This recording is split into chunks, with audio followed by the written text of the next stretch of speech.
Hello everyone, welcome to Pitch Points again. It's been a long time since I've been away from Pitch Points. I've been busy in the UK, as I mentioned in my last video, at the Premier League production studios, where I was invited to do some punditry with some of the hosts that were there. It was a fantastic experience. I really enjoyed it.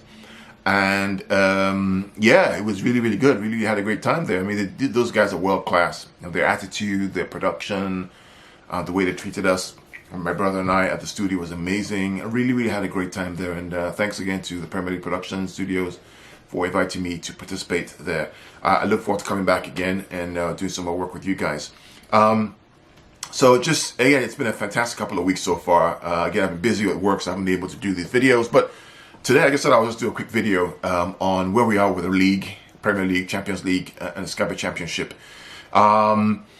Yeah, so far, so today, it's, I think, match day 32 or 33, 32, 6 games left in the season, and City are top of the league. Liverpool are right behind them with 1 point behind, and the battle for the top 4 is in full gear. I literally have, three competitions in the league right now. You have the relegation spot, the last one that's available, and between Cardiff, Southampton, Burnley, and maybe even up to Crystal Palace or so, and Brighton. And then you have the top 4, which basically is going to be Arsenal, Liverpool, Tottenham, Manchester United, or Chelsea. One of the 4 will basically make the top 4 or drop out of the top 4. And to complicate matters even more, both Arsenal and Chelsea are in the Europa League quarterfinals, which means that if one of them wins, then the 4th spot in the Champions League goes away.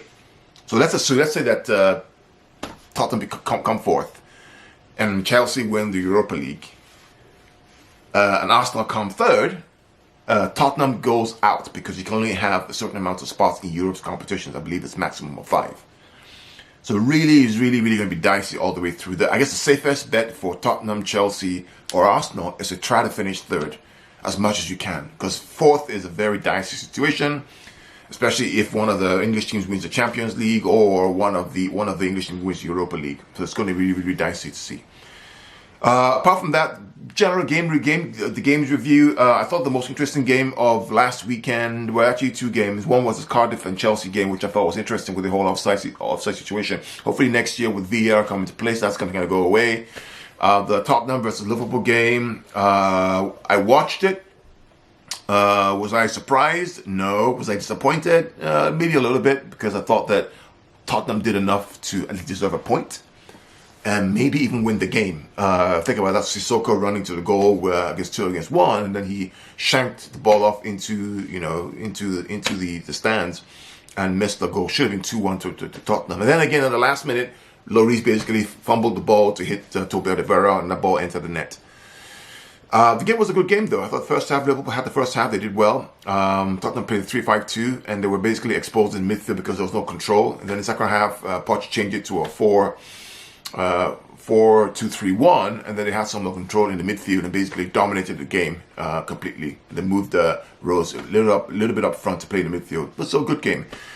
The other game, Man City Cardiff, 2-0. Kevin De Bruyne and Leroy Sané scoring the goals. Again, I think the objective of Pep is basically to try to dominate the first 20 minutes, score a couple of goals, and just basically control the ball, rest on the ball during the game, which I think is the right strategy given the amount of games that are to be played.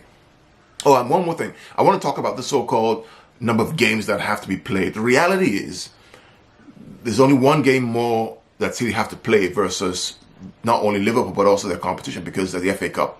Once the Saturday is done, both teams now have the same amount of games as everybody else. So this whole myth about number of games, it really is all a myth. It's 1 game on Saturday against Brighton, and then that's it. Everybody has the same amount of games all the way through the end of the season. And let's assume that City get through their Champions League draw, and they now make the semi-finals, all things being equal. And Liverpool beat Porto, and Man United lose to Barcelona. Guess who Liverpool have to play in the quarterfinal, semi-finals Champions League? It's going to be Barcelona. I wouldn't want to play Barcelona twice at the end of the season when there are 3 or 4 games left to play. It puts additional pressure, unless they want to lose the game and move on. So let's be clear about this myth about City have Tottenham 3 times. Well, if Liverpool get through their own Champions League quarterfinal, which they should, against Porto, but you never know, they will have to play FC Barcelona twice in a week, at home and in the Nou Camp, in the midst of 3 or 4 games left of the season. So it's not going to be as easy as people think. There are many twists and turns to come in this game. One of the games that I really enjoyed watching as well was the Arsenal versus Newcastle game, which I thought Arsenal did very well in. Dominated possession. They were aggressive. They moved the ball quickly. Ramsey is an amazing player. And Arsenal are looking very, very good. And also, the best game for me really was the Everton versus West Ham game. I've never seen Everton play like that in my entire life. And they were absolutely phenomenal. They were absolutely fantastic. Total football, really great possession, quick movement, accurate passing, dominated the ball away at West Ham and got the 2 goals that saw them through. Really, really good game that I personally really enjoyed. So, in a nutshell, I am, back again. There'll be more to come on the Champions League game. I'll do a review next week. The FA Cup is tomorrow. Watford and Wolves. That's going to be a tight game to watch. I don't know who's going to make it through. I'm giving the edge to Watford. Why? Because sometimes when Wolves play their peers, they basically sometimes will drop their levels, unlike when they play the top sides.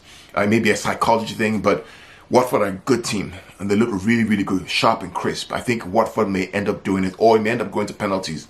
Brighton versus Man City, should be Man City, but you never know. My hope is that they can win that game, first 30, 40 minutes, and then kind of move it aside, and then focus on the Champions League, which is next Tuesday. This weekend is the afternoon games as well, but next week, return to the Champions League. It's going to be massive, guys. And I'm going to do a special show on Saturday or Sunday to talk about the Champions League draws that are coming up and what they mean for each of the teams and who do I think is going to go through as a whole. So basically that's it. So just a quick refresh and again, come back home working hard, but also enjoying my football. This is kind of one of the most amazing times to be alive as a fan. You have so much football that's being played. And I want to thank all the folks in England that I was able to meet with. I want to thank Ray of Man City Fan TV. Thank Andy. Thank Ian Cheeseman for meeting you. I want to thank Steve McInerney for trying to meet with me, but it didn't work out. And I hope that next time I'm in the UK and in Manchester, we'll be able to meet up and talk so much. Hopefully it's after we qualify for the finals of the Champions League, all things being equal. So, again, thank you for watching Pitch Points. I will see you soon, and we'll talk about the Champions League next on Sunday. Take care.